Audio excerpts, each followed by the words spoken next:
ಕಾಂಗ್ರೆಸ್ ಮುನ್ನಡೆ ಹಿನ್ನಡೆ ಆಗ್ತಾ. ಲೋಕಸಭಾ ಕ್ಷೇತ್ರದಲ್ಲಿ ಮೈಸೂರಿನಲ್ಲಿ ಲೀಡ್ ನ ಅಂತರ ಹೆಚ್ಚಾಗ್ತಾ ಇದೆ.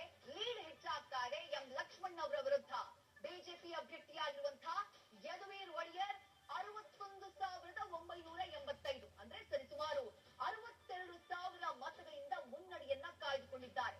ಕಾಂಗ್ರೆಸ್ನ ಅಭ್ಯರ್ಥಿ ಎಂ ಲಕ್ಷ್ಮಣ್ ಅವರ ವಿರುದ್ಧ ಮುನ್ನಡೆಯನ್ನ ಕಾಯ್ದುಕೊಂಡಿದ್ದಾರೆ.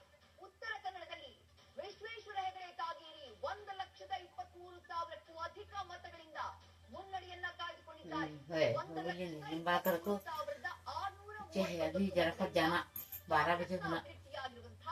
ಅಂಜಲಿ ನಿಂಬಾಳ್ಕರ್ ಅವರ ವಿರುದ್ಧ ಮುನ್ನಡೆಯನ್ನ ಕಾಯ್ದುಕೊಂಡಿದ್ದಾರೆ. ವಿಶ್ವೇಶ್ವರ ಹೆಗಡೆ ಕಾಗೇರಿ ಬೆಂಗಳೂರು ಕಾಂಗ್ರೆಸ್ ಆಯ